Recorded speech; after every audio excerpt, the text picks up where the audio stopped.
Hello everyone, welcome to my sketch note about Seesaw, which is an app that I am very familiar with. I use every day in my classroom. So Seesaw is an app. It's also available through a website. So students can use Seesaw on iPads, Chromebooks, laptops, whatever is available to them. Students can also use Seesaw on a cell phone. So if they want to use it at home, on their parents' cell phone. If they have their own cell phone, they can use it that way.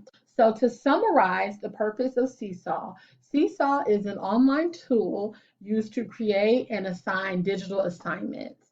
When students complete the assignments, they turn it back into the teacher, and the teacher is able to give students feedback on their assignments.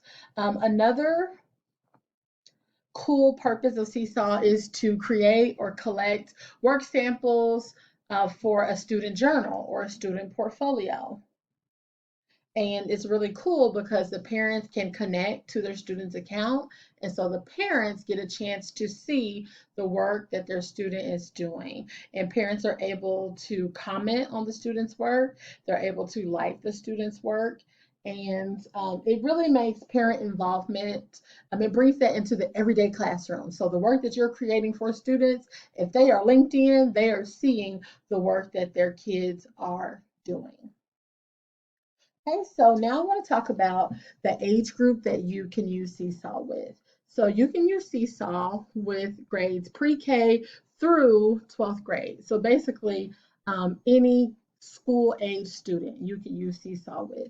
I think that Seesaw is kind of young. The app looks kind of like it's for young people. So I probably wouldn't use it for older grades, maybe through sixth grade. At my school, we use Seesaw K through 2.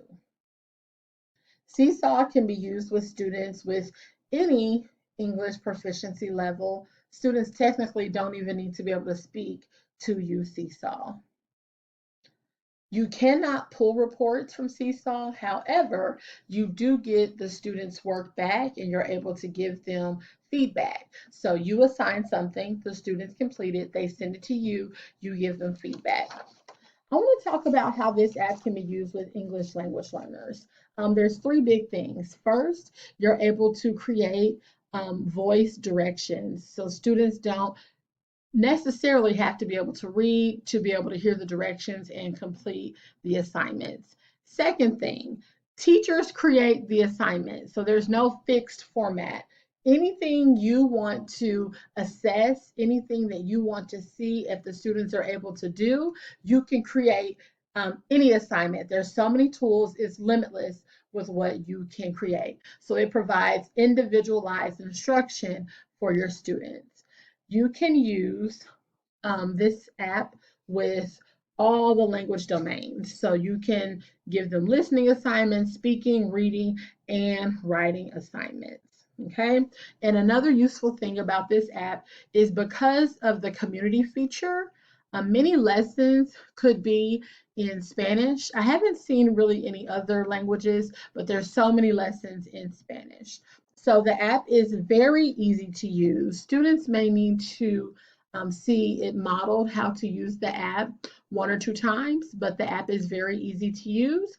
As you can see on my sketch note, there is a QR code for early learners. Instead of them trying to type in their password, their username and password, they can just scan the QR code. I think the app was very useful in my classroom. I use it daily. Students take iPads home, they complete work at home, they send it to me, and so I get a lot of miles out of it. And that's what my school wanted us to do because they actually are paying for the subscription. You can use this for any content area. Even our PE teachers use Seesaw to work with students. So any content area, there's no limit. Any issues that I could see arising with Seesaw, the first one is there are limitations without a subscription. So yes, it is available for free. However, there are limitations with how many lessons you can create. There are limitations with how many students you can add, how many teachers can be connected to the account. Also, another feature that I hope they change, the messaging a tool does not translate into different languages. So sometimes I have to type things into Google Translate and then copy and paste it into the messaging on Seesaw to send it to my parents that do not speak English.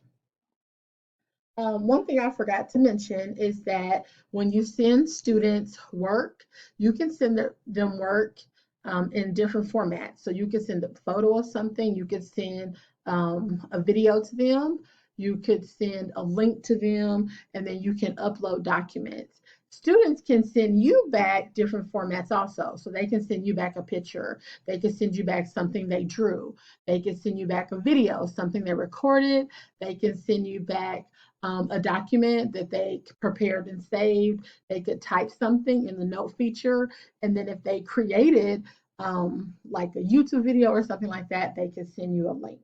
Overall, I really love Seesaw. It has saved our lives through the stay-at-home order and the pandemic, and it's a very useful tool.